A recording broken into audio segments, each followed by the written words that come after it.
സ്വന്തമായി ഒരു ബിസിനസ് തുടങ്ങാൻ ആഗ്രഹമുണ്ടോ? പക്ഷേ ആവശ്യമായ പണം കണ്ടെത്താൻ കഴിയാത്തതാണോ നിങ്ങളുടെ പ്രശ്നം? എങ്കിൽ കേരള സർക്കാരിന്റെ ഒരു പ്രധാന പദ്ധതിയെക്കുറിച്ച് നിങ്ങൾ അറിഞ്ഞിരിക്കണം. 2 കോടി രൂപ വരെ വായ്പ, അതും 5% പലിശ നിരക്കിൽ. പുതിയ സംരംഭം തുടങ്ങാനും നിലവിലുള്ള ബിസിനസ് വിപുലീകരിക്കാനും ആഗ്രഹിക്കുന്നവർക്ക് വലിയൊരു അവസരമാണ് കേരള ഫിനാൻഷ്യൽ കോർപ്പറേഷൻ അഥവാ KFC വഴി നടപ്പിലാക്കുന്ന മുഖ്യമന്ത്രിയുടെ സംരംഭകത്വ വികസന പദ്ധതി. ആദ്യം ഈ പദ്ധതി എന്താണ് എന്ന് പറയാം. കേരള സർക്കാരിന് കീഴിലുള്ള ധനകാര്യ സ്ഥാപനമായ കേരള ഫിനാൻഷ്യൽ കോർപ്പറേഷൻ അഥവാ KFC വഴി നടപ്പിലാക്കുന്ന സംരംഭകത്വ വികസന പദ്ധതിയാണ് Chief Minister's Entrepreneurship Development Programme അഥവാ CMEDP. കേരളത്തിൽ പുതിയ സംരംഭങ്ങൾ ആരംഭിക്കുന്നതിനും നിലവിലുള്ള സംരംഭങ്ങൾ വികസിപ്പിക്കുന്നതിനും സംരംഭകർക്ക് സാമ്പത്തിക സഹായം നൽകുകയുമാണ് പദ്ധതിയുടെ പ്രധാന ലക്ഷ്യം. പദ്ധതിയുടെ 2ാം പതിപ്പായ CMEDP-2 പ്രകാരം അർഹരായ സംരംഭകർക്ക് പരമാവധി 2 കോടി രൂപ വരെ വായ്പ ലഭ്യമാക്കുന്നുണ്ട്.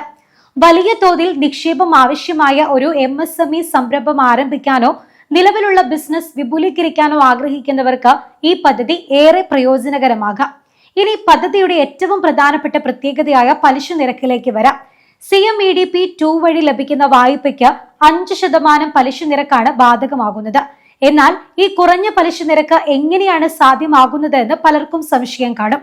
ഇതിന് പിന്നിൽ സർക്കാർ നൽകുന്ന പലിശ സബ്സിഡിയാണ്. പദ്ധതിയുടെ ഭാഗമായി 3% പലിശ സബ്സിഡി കേരള സർക്കാർ വഹിക്കുകയും ബാക്കി 2% KFC വഹിക്കുകയും ചെയ്യുന്നു. ഇതുവഴിയാണ് സംരംഭകർക്ക് കുറഞ്ഞ പലിശ നിരക്കിൽ വായ്പ ലഭ്യമാക്കുന്നത്. വലിയൊരു തുക വായ്പയായി എടുക്കേണ്ടി വരുന്ന സംരംഭകർക്ക് ഈ പലിശ ഇളവ് വലിയ സാമ്പത്തിക സഹായമായി മാറുകയും ചെയ്യും. എന്നാൽ ഇവിടെ ഒരു കാര്യം പ്രത്യേകം ശ്രദ്ധിക്കേണ്ടതുണ്ട്. 5% പലിശ എന്ന ആനുകൂല്യം പദ്ധതിയുടെ നിബന്ധനകൾക്ക് വിധേയമാണ്. കൂടാതെ പലിശ സബ്സിഡി ആദ്യ 5 വർഷത്തേക്ക് മാത്രമാണ് ലഭ്യമാകുന്നത്. ഇനി വായ്പയുടെ പരിധി കൂടി നോക്കാം. CMEDP-2 പ്രകാരം പരമാവധി 2 കോടി രൂപ വരെ വായ്പ ലഭിക്കുമെങ്കിലും അപേക്ഷിക്കുന്ന എല്ലാവർക്കും 2 കോടി രൂപ വായ്പ ലഭിക്കും എന്നില്ല.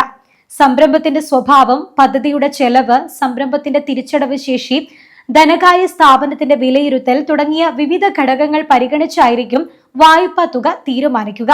പദ്ധതിയുടെ നിബന്ധനകൾ അനുസരിച്ച് പദ്ധതി ചിലവിന്റെ 90% വരെ വായ്പയായി ലഭിക്കാം. അതായത് ഒരു സംരംഭം ആരംഭിക്കുന്നതിനോ നിലവിലുള്ള ബിസിനസ് വികസിപ്പിക്കുന്നതിനോ ആവശ്യമായ മൊത്തം തുകയുടെ വലിയൊരു ഭാഗം വായ്പയായി കണ്ടെത്താൻ സംരംഭകന് സാധിക്കും. എന്നാൽ പദ്ധതിയുടെ നിബന്ധനകൾ അനുസരിച്ച് സംരംഭത്തിന്റെ സ്വന്തം വിഹിതവും ആവശ്യമായി വന്നേക്കും. വായ്പ തിരിച്ചടയ്ക്കാനുള്ള കാലാവധിയും സംരംഭകൻ ശ്രദ്ധിക്കേണ്ട മറ്റൊരു പ്രധാന കാര്യമാണ്. CMEDP-2 പ്രകാരം 10 വർഷം വരെ തിരിച്ചടവ് കാലാവധി ലഭിക്കാനുള്ള അവസരമുണ്ട്. എന്നാൽ പലിശ സബ്സിഡി ലഭിക്കുന്നത് ആദ്യ 5 വർഷത്തേക്ക് മാത്രമാണ്. അതുകൊണ്ട് വായ്പ എടുക്കുന്നതിന് മുൻപ് പ്രതിമാസ തിരിച്ചടവ് തുക, വായ്പയുടെ മൊത്തം ബാധ്യത, സബ്സിഡി അവസാനിപ്പിച്ചതിന് ശേഷമുള്ള പലിശ ബാധ്യത തുടങ്ങിയ കാര്യങ്ങൾ കൃത്യമായി മനസ്സിലാക്കേണ്ടത് വളരെ പ്രധാനമാണ്. ഇനി ആരൊക്കെയാണ് പദ്ധതിയുടെ ഗുണഭോക്താക്കൾ എന്നും കൂടി നോക്കാം. പ്രധാനമായും MSME വിഭാഗത്തിൽപ്പെട്ട സംരംഭകർക്കാണ് പദ്ധതിയുടെ ആനുകൂല്യം ലഭിക്കുക. പുതിയ സംരംഭങ്ങൾ ആരംഭിക്കുന്നവർക്കും നിലവിലുള്ള സംരംഭങ്ങൾ വികസിപ്പിക്കുന്നവർക്കും നവീകരിക്കുന്നതിനും പദ്ധതിയിലൂടെ വായ്പ സഹായമായി ലഭിക്കും. അപേക്ഷിക്കുന്ന സംരംഭത്തിന് ആവശ്യമായ രജിസ്ട്രേഷനുകളും രേഖകളും ഉണ്ടായിരിക്കണം. പ്രധാന സംരംഭകന്റെ പ്രായപരിധി സാധാരണയായി 50 വയസ്സ് വരെയാണ്. എന്നാൽ SC/ST വിഭാഗത്തിൽ വനിതാ സംരംഭകർ, പ്രവാസി കേരളീയർ എന്നിവർക്ക് പ്രായപരിധിയിൽ ഇളവ് ലഭിക്കും. ഇവർക്ക് 55 വയസ്സ് വരെ അപേക്ഷിക്കാനുള്ള അവസരമുണ്ട്. അതുകൊണ്ട് തന്നെ സ്വന്തമായി ഒരു ബിസിനസ് തുടങ്ങാൻ ആഗ്രഹിക്കുന്ന യുവാക്കൾക്കും വനിതാ സംരംഭകർക്കും പ്രവാസി കേരളീയർക്കും ഈ പദ്ധതി പ്രയോജനപ്പെടുത്താൻ സാധിച്ചേക്കാം. നിർമ്മാണ മേഖലയിലോ സേവന മേഖലയിലോ പ്രവർത്തിക്കുന്ന അർഹരായ നിരവധി MSME സംരംഭങ്ങൾക്കും പദ്ധതിയുടെ ആനുകൂല്യം ലഭിക്കാം.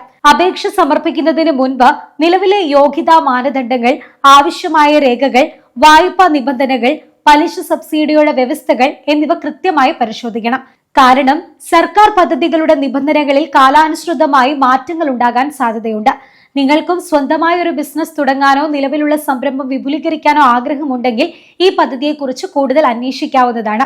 എന്നാൽ അപേക്ഷിക്കുന്നതിന് മുൻപ് നിങ്ങളുടെ സംരംഭം പദ്ധതിയുടെ യോഗ്യതാ മാനദണ്ഡങ്ങൾ പാലിക്കുന്നുണ്ടോ എന്നും നിലവിലെ നിബന്ധനകൾ എന്തൊക്കെയാണെന്നും KFCയിൽ നിന്ന് ഉറപ്പാക്കുക.